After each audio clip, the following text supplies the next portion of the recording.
Shalom, sahabat Bible Study online CK7 yang dikasihi Tuhan Yesus Kristus.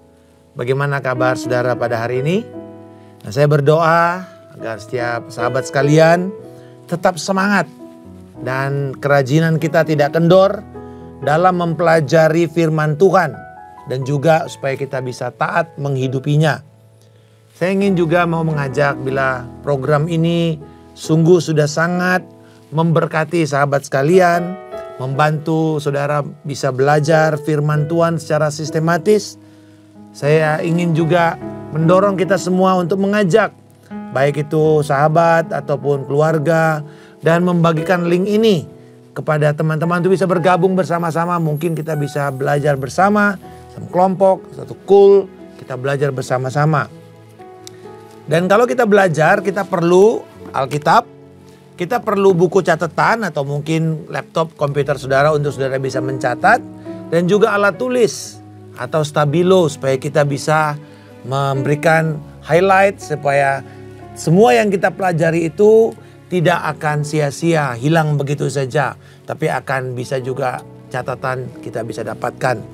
Nah karena itu mari hari ini kita akan masuk ke dalam episode Yesaya 2. Sion sebagai pusat kerajaan damai atau Sion sebagai pusat perdamaian bangsa-bangsa. Tapi sebelum kita membahas lebih lanjut, saya mau mengajak kita untuk mempersiapkan hati kita, menyembah dan membangun keintiman kita dengan Bapa Sorgawi. Kami bersyukur Bapa, kami mau naik ke gunung-Mu yang kudus. Terima kasih Yesus yang telah membuka jalan kepada kami.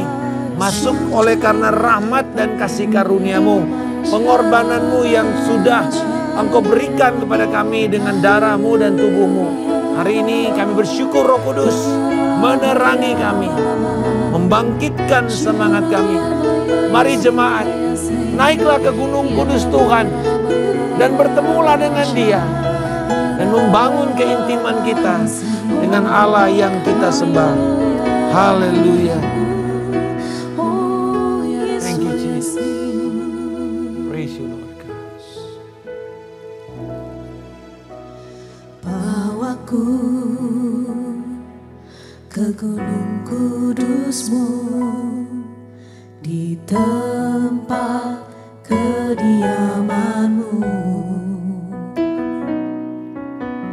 Biar kemuliaan melingkupi hidupku dan jiwaku kan dipuaskan.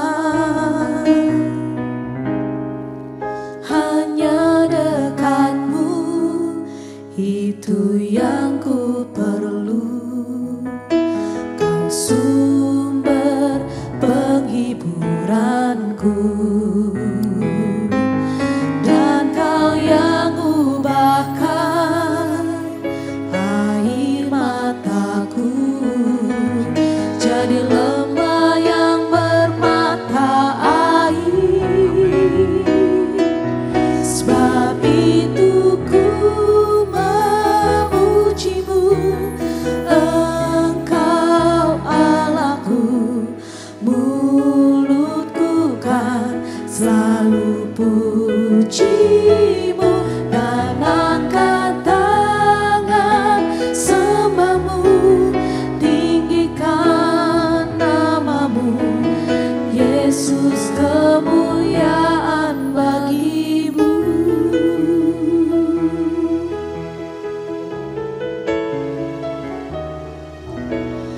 Bawaku ke gunung kudus-Mu, di tempat kediaman-Mu. Biar kemuliaan melingkupi hidupku dan jiwaku kan dipuaskan.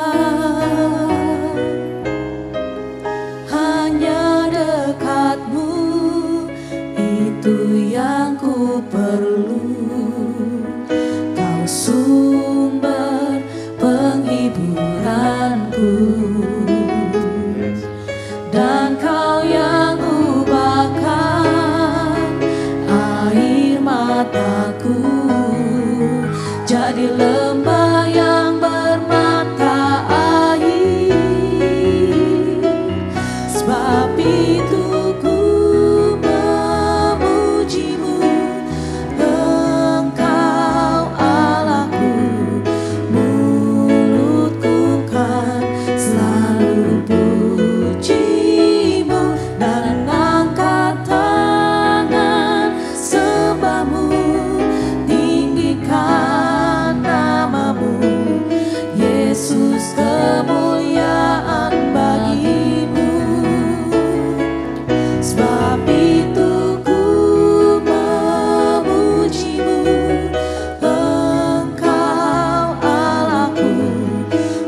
itulah kerinduan kami akan terus menyembah Engkau di gunung-Mu yang kudus. Engkau sudah menyediakan kepada kami bukan hanya kehadiran-Mu, tapi juga pengajaran. Dan kami akan hidup dalam damai sejahtera bersama dengan Engkau di dalam nama Tuhan Yesus Kristus. Amin. Sahabat sekalian, pernah nggak kita membaca headline berita, yaitu kepala berita? Bagian yang pertama di halaman depan berita biasanya dicetaknya itu besar, tebal. Headline. Atau mungkin kalau kita yang di medsos sekarang breaking news gitu. Biasanya semua hurufnya pasti huruf besar semua. Untuk menarik perhatian kita. Ya. Kalau di masa koran dulu ya di Amerika atau di Eropa, tukang jual koran itu selalu teriak-teriak gitu. Ya dia akan kasih tahu good news, good news. Tahu ada sesuatu misalnya ketika sekutu mendeklarasikan hari kemenangan di bulan Mei 39 mulai perang, lalu kemudian 45 mereka menang, ya mereka teriak ya VJ gitu ya, Victory Day ya, Victory Day, V-Day. Jadi itu orang rame, lalu orang mulai beli korannya. Ya selalu ada kayak woro-woro kalau orang Jawa gitu ya, ada pengumuman dikentongin gitu. Nah Yesaya 2 ini kira-kira seperti itu gambarannya. Ada satu panggilan, satu woro-woro, satu pengumuman. Ayo lihat, ayo dengar, ayo datang. Nah di dalam ayat 1 dikatakan firman yang diterima ini satu penglihatan tentang Yerusalem, lalu dikatakan akan terjadi pada hari-hari terakhir. Nah itu dia, akan terjadi, ayo apa yang akan terjadi? Gunung tempat rumah Tuhan akan tegak melampaui puncak gunung-gunung dan menjulang di atas bukit-bukit. Segala bangsa akan berduyun-duyun ke sana dan banyak suku bangsa akan pergi serta berkata, mari kita naik ke gunung Tuhan, ke rumah Allah Yakub, supaya ia mengajarkan jalan-jalannya kepada kita dan supaya kita berjalan di jalurnya. Sebab dari Sion akan terbit pengajaran dan firman Tuhan dari Yerusalem. Nah itulah beritanya, itulah headline newsnya. Satu ajakan untuk naik ke gunung Tuhan, ke rumah Allah Yakub. Jadi ini sebenarnya hal yang sama ya, kalau kita di dalam gereja modern, sebuah penginjilan yang efektif itu salah satu persyaratannya adalah adanya gereja yang layak juga untuk didatangi dan bergabung. Kalau misalnya ada berita ayo dengar Yesus tapi jemaatnya semua mukanya lusuh, aut-autan, kotor, berantakan tempat ibadahnya, ya tidak mencerminkan kemuliaan dan kehormatan Tuhan. Orang mungkin akan merasa risih datang, ngapain kok ke tempat ini? Ya kok kayaknya malah jadi curiga dan kelihatannya mungkin aroma-aroma aliran sesat malah. Kenapa? Karena itu tadi, kalau misalnya tidak layak untuk didatangi, tidak layak untuk bergabung, orang juga akan takut. Nah pengumuman tentang orang mulai kembali ke Gunung Sion, yaitu Yerusalem. Kan Yerusalem sedang dihancurkan dengan nubuatan itu. Tapi kemudian kok ada woro-woro yang mengatakan ayo kembali lagi ke Yerusalem. Ayo kembali lagi ke gunung Tuhan. Ayo kembali lagi naik ke bait suci. Kan berarti bait sucinya harus dipulihkan. Dan itu akan terjadi. Jadi janji pemulihan yang pertama tadi di ayat pasal pertama itu kita melihat bagaimana Tuhan memberikan dakwaan. Dan kalau mereka nggak bertobat mereka akan mengalami konsekuensi. Terbengkalai daerahnya menjadi sepi, dibuang, menjadi lemah. Tetapi kemudian ada janji bahwa kembali lagi nantinya. Ada damai. Dan di sini dikatakan Tuhan menyediakan pengajaran kepada umatnya. Itu sebabnya kalau kita kembali ya, mundur sedikit di dalam kitab Esra dan Nehemia. Setelah bait suci dikuduskan dan tembok Yerusalem selesai dibangun, perayaan itu mulai dengan apa? Pengajaran firman kan? Mulai lagi Esra membacakan Taurat, lalu kemudian para pendampingnya itu turun ke bawah dan menjelaskan kepada mereka. Itu sebenarnya khotbah ekspositori pertama di dalam perjanjian lama, yaitu seorang yang berdiri di belakang mimbar, membacakan lalu kemudian menjelaskan arti daripada ayat itu sampai semua orang mengerti, lalu mereka merespon. Maka meresponnya bertobat, mereka nangis, mereka mengatakan Tuhan kami telah salah gitu. Jadi pengajaran itu harus ada respons. Jadi kalau kita berkhotbah harus ada penjelasan daripada firman itu yang benar daripada ayat itu. Lalu kemudian kita ajak mereka untuk merespon sesuai dengan firman itu. Apakah bertobat, apakah kita akan bersukacita, melakukan dan seterusnya. Nah jadi Tuhan mengembalikan kemuliaan Sion di sini. Bukan cuma itu, perdamaian kepada bangsa-bangsa. Tuhan akan menghakimi dan memutus perkara di antara bangsa-bangsa. Jadi di dalam rumah Tuhan itu ada keputusan yang adil. Kehadiran Tuhan dan Gunung Sion akan membuat perdamaian di antara bangsa-bangsa. Saudara-saudara, ini hal yang menarik. Di dalam ayat 4 dikatakan mereka akan menempa pedang-pedangnya menjadi mata baja dan tombak-tombaknya menjadi pisau pemangkas. Bangsa tidak akan lagi mengangkat pedang melawan bangsa lain dan mereka tidak akan lagi belajar perang. Pernyataan ini tertulis di dalam gedung United Nations atau PBB di New York. Anda masuk, Anda bisa lihat ini pernyataan ini. Itu sebabnya firman Yesaya ini menjadi sebuah semboyan perdamaian di antara bangsa-bangsa. Suatu hal yang menjadi deklarasi pentingnya kita kembali kepada Tuhan dan kepada rumah Tuhan. Ada dua dorongan yang diberikan Yesaya kepada keturunan Yakub atau Yehuda dan Israel. Ayat yang kelima. Hai kamu keturunan Yakub, mari kita berjalan dalam terang Tuhan. Itu sebuah seruan, sebuah perintah. Ayo. Kamu juga bukan cuma jalan naik ke rumah Tuhan, tapi kamu berjalan di dalam terang Tuhan.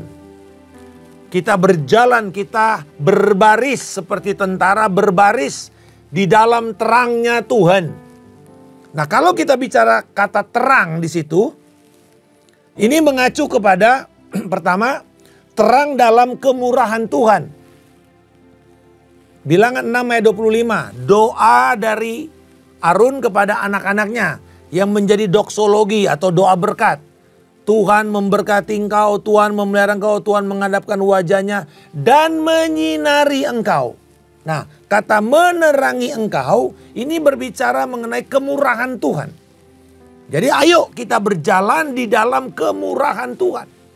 Kalau kemurahan Tuhan berarti semuanya itu berasal, idenya datangnya dari Allah, bukan karena manusianya yang hebat, tapi karena Tuhannya yang bermurah hati. Lalu terang itu juga berbicara mengenai kehadiran Tuhan, pemeliharaan Tuhan, His presence and His care. Ini ditunjukkan di dalam Mazmur 27. Terang itu berbicara mengenai hadirat dan pemeliharaan Tuhan. Nah yang ketiga, terang itu adalah kamu berjalan di dalam kebenaran. Nah, Mazmur 43 ayatnya yang ketiga. Serta firman yang dinyatakan atau diwahyukan. Mazmur 119 ayat 105. Ini menjadi gampang sekali kita ingat ya. Firman-Mu adalah pelita bagi kakiku dan terang bagi jalan-jalanku. Jadi dengan kata lain, undangannya adalah ayo. Hiduplah di dalam firman kebenaran. Maka kamu akan mengalami kemurahan Tuhan. Kamu akan mengalami pemeliharaannya. Kamu akan menikmati hadiratnya. Itu membangun keintiman dengan Allah. Ini undangan atau dorongan yang pertama. Nah, dorongan yang kedua di dalam ayat 22. Berhentilah bersandar pada manusia yang hanya ada nafas di dalam hidungnya, untuk apa ia diperhitungkan? Ini berbicara mengenai kefanaan manusia. Berhenti kamu hai bangsa Israel. Berhenti kamu hai umatku. Untuk menyandarkan kekuatanmu kepada raja-raja lain yang fasik. Yang nantinya mereka menjadi musuhmu. Berhenti. Mereka itu fana. Mereka cuma punya nafas. Mereka tidak punya perjanjian dengan Allah. Jangan kamu bersandar kepada mereka. Jadi ini satu penegasan. Untuk kalau kamu mau berjalan dalam kebenaran, maka kamu harus memutuskan tidak mengandalkan manusia. Tidak mengandalkan kuda-kuda dan kereta-kereta kuda. Tapi mengandalkan Tuhan.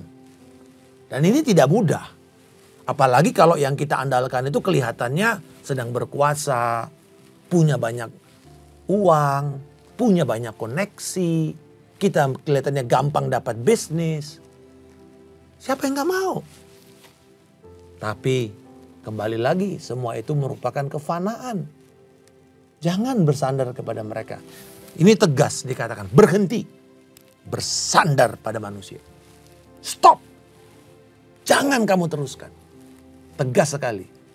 Karena bangsa Israel melakukan ini.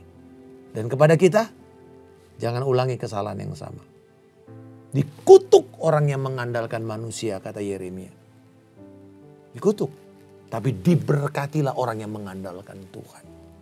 Mengandalkan Tuhan artinya memutuskan berjalan di dalam kebenaran. Tidak tergiur dengan iming-iming uang. Iming-iming jabatan. Iming-iming kesuksesan, ketenaran dan seterusnya. Ada orang-orang terutama misalnya di kalangan dunia hiburan. Kamu mau tenar? Kamu mau jadi artis?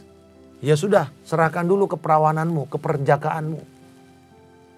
Memberikan sesuatu yang berharga yang harusnya sakral dan ini milik Tuhan di dalam pernikahan. Dihancurkan. Karena mereka mau mengejar. Dan berharap manusia bisa membawa dia naik ke dalam panggung ketenaran. Mengkhianati kebenaran. Saudara-saudara, dia katakan, ngapain kamu memperhitungkan yang fana? Kamu harus memperhitungkan yang kekal. Dan ini teologi ini masuk ke dalam perjanjian baru. Dibilangkan bahwa Paulus mengatakan yang sementara ini, ya yang ada ini, yang kelihatan ini sementara. Tapi yang tidak kelihatan itu kekal. Dan marilah kita fokus kepada yang kekal. Yang tidak bisa hancur, binasa, tidak bisa dicuri, tidak bisa dirusak. Itulah yang kita kejar. Yaitu siapa? Kebenaran. Kemurahan Tuhan, pemeliharaannya, kehadirannya, keintimannya di dalam hadirat Tuhan. Jadi jelas sekali sebuah undangan tetapi juga sebuah ajakan untuk hidup menjadi terang. Jadi kalau kita menerangi, ya hakikat dari terang itu dia memberi pengaruh. Dia memberi arah. Dia memberi kehidupan atau energi. Terang itu kan adalah energi. Dan terang itu akan menuntun orang-orang kepada kebenaran. Jadi kalau dikatakan gereja itu dipanggil untuk menerangi sekeliling kita. Kita ini adalah terang dunia. Kristus yang telah memberikan kita mandat untuk memantulkan cahaya kemuliaannya kepada orang sekeliling kita. Maka kita harus serius untuk berjalan di dalam kebenaran. Itu sebabnya komitmen kita mempelajari firman supaya kemudian kita belajar kebenaran itu penting. Kadang-kadang untuk kita tinggal dalam kebenaran harganya mahal. Kita harus menolak godaan-godaan yang kelihatannya begitu menggiurkan. Seperti cepat kaya, ya, ojo kagetan, gitu. Karena kadang-kadang kekayaan itu bikin, kalau orang Medan bilang terkejut badan gitu loh ya. Bikin orang tuh kaget gitu. Ih, tiba-tiba jadi kaya gitu. Tiba-tiba populer, tiba-tiba banyak yang ngundang dia. Wah, segala macam. Banyak yang cover dia.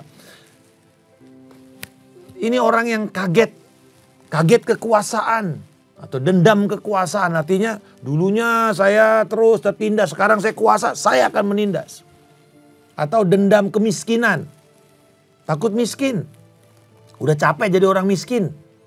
Sekarang dapat kesempatan, wah kejar kekayaan apapun resikonya. Ini yang dikatakan berhenti bersandar pada manusia. Itu hanya akan membawa kutuk. Mari kita kembali kepada hidup di dalam kebenaran. Ada resikonya? Yes, pasti. Tetapi pasti lebih mulia daripada orang bersandar pada manusia. Nah, ada dua peringatan juga yang Tuhan berikan. Yang pertama, ya, congkak. Orang congkak yang membuat dewa dan patung berhala mereka. Ayat 6 sampai dengan 21 ini berbicara sebenarnya mengenai kecongkakan. Orang-orang yang sombong. Orang-orang yang mengandalkan berhala. Dan berhala di sini udah sampai kepada tingkat menggantikan Tuhan. Jadi kan itu kita katakan definisi berhala itu sesuatu yang baik yang datang dari Tuhan. Tetapi kemudian ditinggikan dan menggantikan Tuhan. Termasuk kuasa rohani. Nah di dalam konteks ini mereka itu mencari kuasa rohani.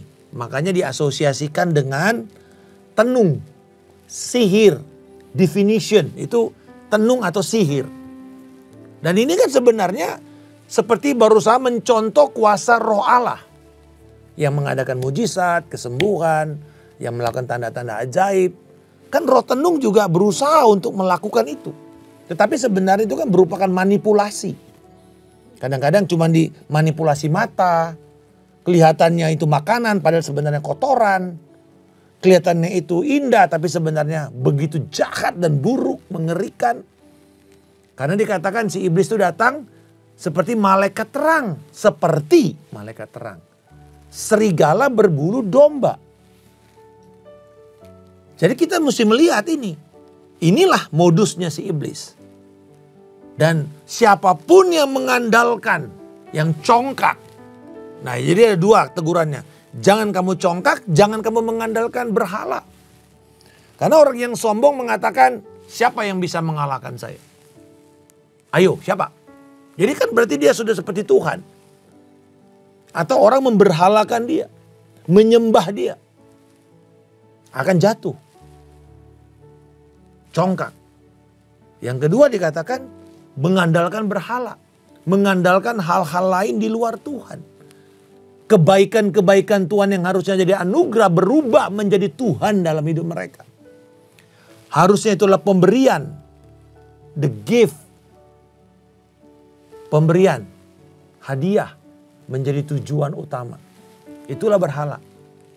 Jadi bukan cuma sekedar nyembah patung, nyembah pohon, cari jimat. Itu juga. Tetapi juga yang lebih modern, yang terselubung. Hal-hal baik dari Tuhan. Tapi kita jadikan tujuan terutama dan tertinggi. Akhirnya Kristusnya tersingkir. Fokus kita adalah Kristus. Bukan yang lain. Dia yang terutama. Dia Raja. Dia yang kita sembah. Nah, kepada orang-orang yang mengabaikan teguran ini, apa yang akan terjadi? Ayat yang ke-6. Tuhan akan membuang keturunan Yakub. Kata membuang di situ dipakai kata menelantarkan, abandon. Menelantarkan. Membuat dia tersendiri, terasing, terbengkalai. Makanya itu terjadi kepada Yerusalem. Terbengkalai 70 tahun. Semak belukar. Terbengkalai. Tidak ada tempat orang tidak mau berpenghuni di sana. Dibuang. Abandon. Dilupakan. Yang kedua. Tidak akan mengampuni. Nah ini mengerikan saudara. Ayat 9. Dia memakai kata. Tuhan tidak akan mengangkat beban dosa mereka. Tidak mau mengampuni. Ini berat saudara. Karena pengampunan itu hanya datang dari Tuhan. Lah kalau Tuhan sudah memutuskan tidak mau mengampuni mereka kan berarti sudah tidak ada lagi harapan. Ada lagu sekolah minggu. Yesus angkat bebanku dan buang ke laut. Buang ke laut. buang ke laut. Yesus angkat dosaku dan buang ke laut. Saudara-saudara, itu istilah yang sama. Itu dipakai dari Yesaya ini. Mengangkat dosa dan membuang. Itu bicara mengenai pengampunan. Bicara mengenai pemulihan. Bayangkan kalau Tuhan sudah tidak mau memulihkan. Terus terang, apa yang terjadi dengan bangsa, karena di sini disebut bangsa Mesir. Di mana bangsa Mesir yang dulu membuat kejayaan itu? Bangsa Mesir itu bangsa Put. Di mana sekarang mereka? Tidak ada. Karena tidak ada yang bisa diampuni lagi, habis bangsa itu. Di mana bangsa Asyur, Aram? Tidak ada lagi. Di mana orang Amon, Moab? Tidak ada lagi. Hancur semuanya. Kenapa? Sederhana. Kalau orang itu menyembah berhala, meninggikan lebih dari Tuhan, habis. Tidak diampuni. Kalau tidak diampuni berarti sudah berada dalam kutukan dan hancur. Tidak ada dalam perjanjian. Lalu kemudian ayat 10 sampai 11. Apa yang terjadi kepada mereka yang tidak mau bertobat hanya karena mereka sombong dan kemudian mereka menyembah berhala. Dikatakan mereka lari ke gunung bersembunyi di liang tengah karena kegentaran Tuhan datang. Tuhan akan apa? Dikatakan merendahkan mereka yang angkuh, ditundukkan mereka. Ditekan, ditundukkan, di-press. Kegentaran Tuhan itu tidak bisa lepas. Dengan kata gini, kamu mau lari kemana? Mau lari kemana? Mau ke liang, ke tempat, ke gua-gua di dalam bawah gunung itu. Yang dikatakan sepertinya aman. Tuhan akan mengejar kamu. Jadi mengerikan sekali. Makanya Amsal itu sering mengatakan kesombongan itu awal mula kehancuran. Siapapun orang yang berusaha congkak dengan perkataannya. Congkak dengan megahnya. Membanggakan keberhasilan pekerjaannya. Tuhan mengatakan biarlah semua itu kamu kembalikan kepada Tuhan.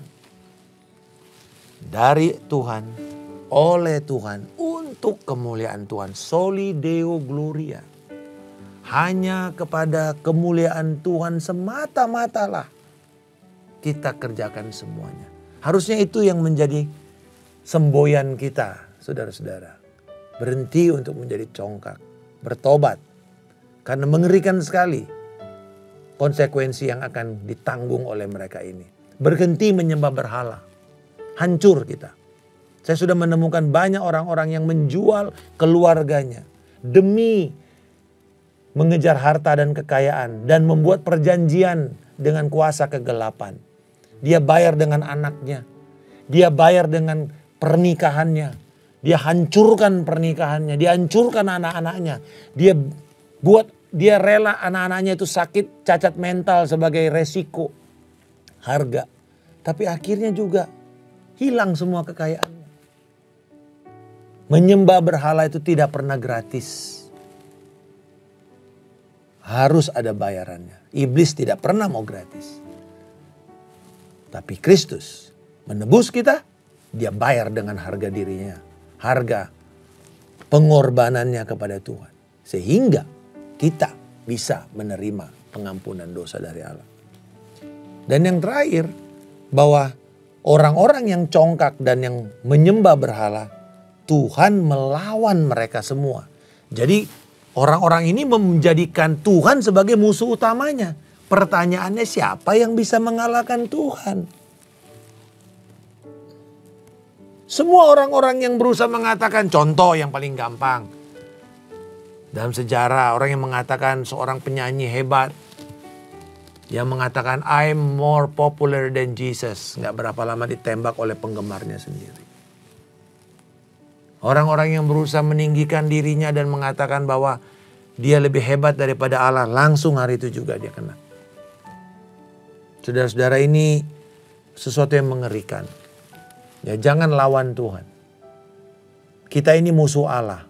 Tetapi dalam Roma pasal yang kelima dikatakan pada waktu kita masih menjadi musuh Allah. Yesus naik ke atas kayu salib. Mati di sana. supaya dia memperdamaikan kita. Karena nggak ada harapan bagi orang yang menjadi musuh Allah.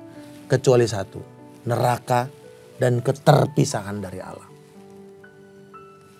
Dan yang terakhir, bahwa ternyata orang-orang yang menyembah berhala, berhala itu akan dilemparkan dan tidak akan ada kemegahan di hadapan Allah.